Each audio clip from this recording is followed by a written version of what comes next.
Hi there, welcome to No Nonsense Whisky. My name's VinPF, and on today's episode we're outside in the evening. As you know, if you've been in the UK, we've had a bit of a heat wave.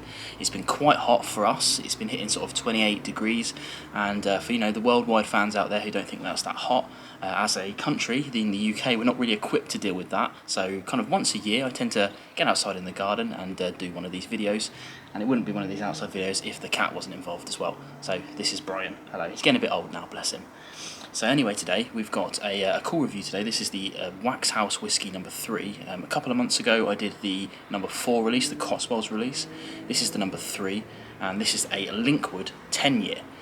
Now if you want to hear more about the actual company that are bottling this, make sure you go and check out my other videos. So I tend to go in depth with the videos when I first do them on a different brand, but today I want to talk about the distillery, because this is Linkwood, and it's a distillery that I haven't covered on the channel before, mainly because they've only got one kind of original bottling, let's say, from the actual place itself, and that's the Flora and Fauna 12-year-old.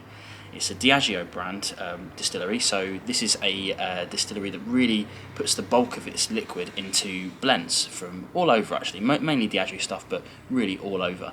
And they tend to be liquids that kind of really help elevate a blend to the next level, almost, let's say. So it tends to find its way into the more exclusive blends. It's probably fair to say.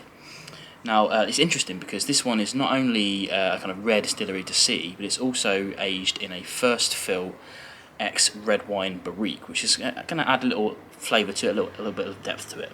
It's a £60 bottle of whiskey, so it's not on the kind of cheaper end, but as you'll see, hopefully, as we go through this, that it's a decent value whiskey at least. And it's I think it's 50.1%. I want to say 50.1.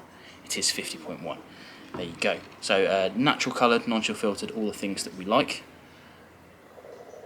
I don't have my fancy zoom thing in on the camera today because this is a bit close, so I wanted to turn that off and make sure you can see the kind of garden around me. But yeah, anyway, the colours looks pretty good on this. You'll just have to trust me if I can't get too close.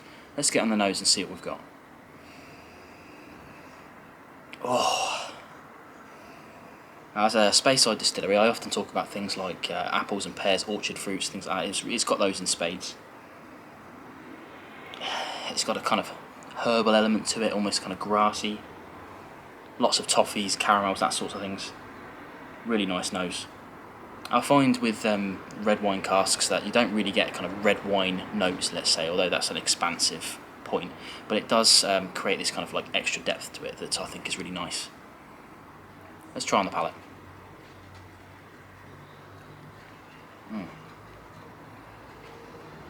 Oh, so good. It's so thick. It's like almost kind of like a sponge cakey vibe, a bit jammy, with some kind of cinnamon notes going on there as well. And the finish is long and spicy. Really tasty, really tasty. I mean, as you can see, I bought this bottle at the same time as I bought the last one that I reviewed, and I've not been shy on this at all. It's going down very nicely, to the point where I think I might have to hide it from myself from now on. But the cool thing about this is the only one that's still in stock on their website. So you can go on their website and you can pick this up for 60 quid right now. I'm not sure where they ship to, but you'll have to see. If you're in a different country other than the UK, you'll have to go on and have a look. But I know that they've also got some bottles out in the wild. I think I saw some on Cellar Doors Wine. I haven't ordered from them yet, so I don't know exactly how good they are, but I imagine they're pretty good if they're picking up stuff like this. I think they're local to these guys, so they must be chums. But yeah, my point is that this one is still available right now. It's one of 310 bottles, so there's not many left, so it's good to see some of these around. Really great whiskey, and I'm really looking forward to what they do next. The Cotswolds one, the number 4, came out a few months ago, so I think they're probably getting the ball rolling on a number 5. Don't know any more information about that at the moment, but if they do release something, I'll be the first to let you know.